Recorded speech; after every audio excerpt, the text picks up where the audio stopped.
Seed హబ్గా ప్రసిద్ధిగాంచిన జోగులాంబ గద్వాల జిల్లాలో సీడ్ ఆర్గనైజర్లు ఇష్టారాజ్యంగా వ్యవహరిస్తున్నారు. గద్వాల జిల్లాలో పత్తి రైతులను విత్తన కంపెనీలు, ఆర్గనైజర్లు కలిసి నిలువు దోపిడీ చేస్తున్నారు. దీంతో రైతులు అప్పులై అవస్థలు పడుతున్నారు.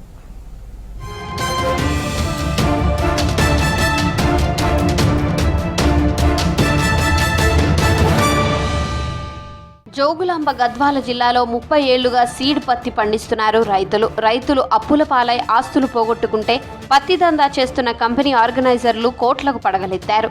అయినా తప్పనిసరి పరిస్థితుల్లో ఏటా పత్తిని పండిస్తూనే ఉన్నారు రైతులు. ఇందులో సొంత భూముల్లో సాగు చేస్తున్న రైతులతో పాటు కౌలు తీసుకుని వ్యవసాయం చేస్తున్న రైతులు ఉన్నారు.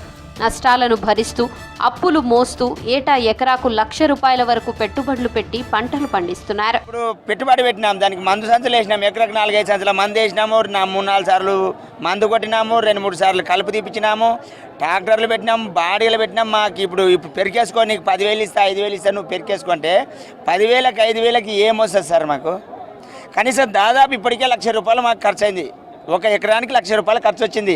50,000 కిరాయి అయింది, 10-20,000 కలుపు కూలీలకు అయినవి, 10-20,000 నీళ్ళ మందుకి అయింది, ₹20,000 గట్టి మందికి అయింది. మళ్ళీ మా కడుపు ఏం సార్? మేము కష్టం చేసి నీళ్ళు బారబెట్టి ఎన్నో రకాల సిమార్లు పడినాము. ఈరోజు మాకు ఇప్పటికిప్పుడు నిర్దాక్షిణ్యంగా పెరికేసుకోండి, మీకు 10,000 ఇస్తామంటే ఎటువంటి న్యాయం? ఏం న్యాయం సార్ ఇది? నాగేశ్వర రెడ్డి ఇచ్చేటప్పుడే ఏమన్నాడు, ఏం పెరికేయాల్సిన అవసరం లేదు, పెట్టుబడి పెట్టుకోండి, మనకి దానిపైన మేము ఎన్ని కింటాలన్న పని తీసుకుంటామని చెప్పిన నాగేశ్వర రెడ్డి ఈరోజు పెరికాయమంటే ఈరోజు మేము రైతులు ఏం చేయాలో కూడా అంత దిక్కుదోసిన పరిస్థితి సార్. ఈరోజు మేము కానీ ఉండాలో లేదో తెరవక అసలు కొంతమంది అయితే అప్పుల పాలే తట్టుకోలేక రైతులు ఆత్మహత్యలు చేసుకోవడానికి కూడా ఈరోజు మేము సిద్ధంగా ఉన్నాము. ఈరోజు కలెక్టర్ వచ్చేంత వరకు అయితే ఈరోజు నాగేశ్వర రెడ్డి, ఎవరైతే నాగేశ్వర రెడ్డి ఉన్నాడో ఆయన ఈరోజు వీటికి వచ్చి మేము ఏ విధంగా అయితే అప్పుడు మమ్మల్ని నమ్మించి మాకు విత్తనాలు ఇచ్చిండో అదే విధంగా ఈరోజు మాకు వచ్చి సమాధానం చెప్పేంత వరకు అయితే ఈరోజు మేము వదిలిపెట్టేది లేదు. గద్వాల, అలంపూర్ నియోజకవర్గాల్లో ఎక్కువగా సీడ్ పత్తి పండిస్తున్నారు రైతులు. ఐజా, మల్దకల్, గద్వాల, ధరూర్, గట్టు, కేటి దొడ్డి మండలాల్లో 30,000 ఎకరాల్లో సీడ్ పత్తిని పండిస్తారు. 40 మంది ఆర్గనైజర్ల కనుసన్నలోనే సీడ్ దందా కొనసాగుతోంది.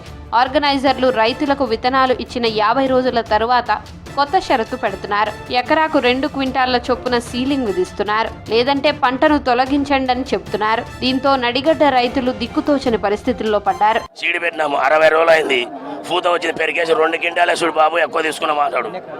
2 ఎకరాలు ఏం చేస్తాం ఇప్పుడు? మేము ఎట్ట చేయాలి? కవులు 50,000 ఒక ఎకరా గుత్త. మళ్ళీ మా ఊర్లో మస్తుగా చేరే మొత్తం సీడ్ ఏరేది ఏం లేదు. ఇంకా ఏం చేయాలంటే దండ చేయాలి, రోడ్లు కొంచెం దగ్గర ఎన్నే ఉండాలని ఉన్నాము. అంతే పండించిన పంట మేము 7 పండించినది మొత్తం తీసుకున్నాం. 7 దంతా వాడు ముందుకు మేము పెట్టాము. లేదంటే ఎకరాకి ₹1,00,000 ఏమో చేనే పెరికేస్తాం కన్యాక ఇప్పుడే. అంతే నష్టపరిహారం 1,00,000 కన్యా పెరికి మరి తెంగుతాం.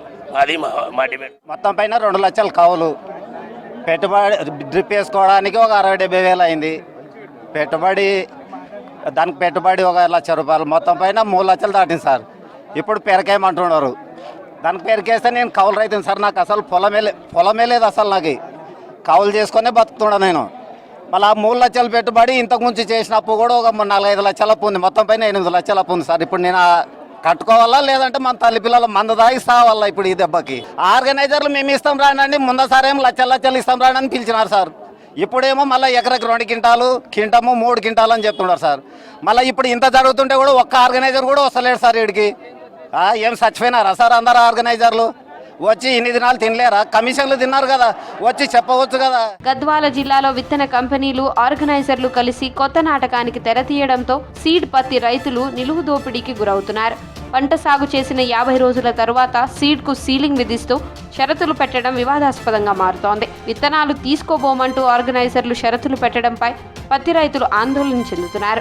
ఆర్గనైజర్ల తీరుపై రైతులు రోడ్డెక్కుతున్నారు. ఆర్గనైజర్ల తీరుతో కౌలు రైతుల పరిస్థితి దయనీయంగా మారింది. కాంగ్రెస్ ప్రభుత్వంలో రైతులకు మేలు జరుగుతుంది అనుకుంటే రైతులు రోడ్ల మీదకి ఎక్కాల్సిన పరిస్థితి వస్తుంది.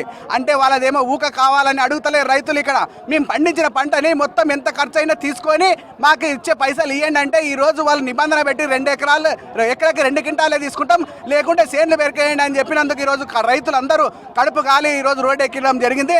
దీని మీద మీద అధికారులు, జిల్లా అధికారులు కానీ ముఖ్యమంత్రి కానీ స్పందించి ఎంత పండిస్తే పంటకు అంత చెల్లించే విధంగా చర్యలు తీసుకోవాలని. ఎకరాకి ఎంత లేదన్నా ₹1,00,000 పైగా పెట్టుబడి అయింది ఇప్పటికే. ఇప్పుడు ఏమంటున్నారంటే మీరు పీకేసుకోండి, మేమైతే తీసుకోము, లేకపోతే ఎకరాకి 5,000 ఇస్తాం, 7,000 ఇస్తాం, 10,000 ఇస్తాం అంటే రైతులకు ఏమైనా భిక్షం వేస్తున్నారా? తెలంగాణ రాష్ట్రానికే విత్తన పత్తి భాండాగారంగా ప్రసిద్ధి చెందిన జోగులాంబ గద్వాల జిల్లాలో రైతులు గోసపడి బింగిదొడ్డి గ్రామం లోపల రోడ్డు ఎక్కి పొద్దున 7 గంటల నుంచి ఇప్పటిదాకా 1,000 మంది పైగా రైతులు నిరసన తెలుపుతుంటే ఇప్పటిదాకా ఒక జిల్లా వ్యవసాయ శాఖ అధికారి రాలేదు, ఒక కంపెనీ ప్రతినిధి రాలేదు, సీడ్ మెన్ అసోసియేషన్ అధ్యక్షుడు రాలేదు. పైగా పోలీసులను పంపి మళ్ళీ రైతులనే బెదిరించి మీరు ఖాళీ చేస్తారా లేదని బెదిరించడము.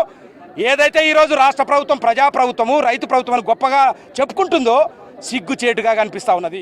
పంట సాగు దశలో ఆర్భాటం చేసిన ఆర్గనైజర్లు పత్తి పంట పూత దశలో ఉన్నప్పుడు సీలింగ్ పేరుతో షరతులు పెట్టడంపై మండిపడుతున్నారు రైతులు. పెట్టుబడి, శ్రమ, కాలం వృధా అయిపోతుందని ఆవేదన వ్యక్తం చేస్తున్నారు.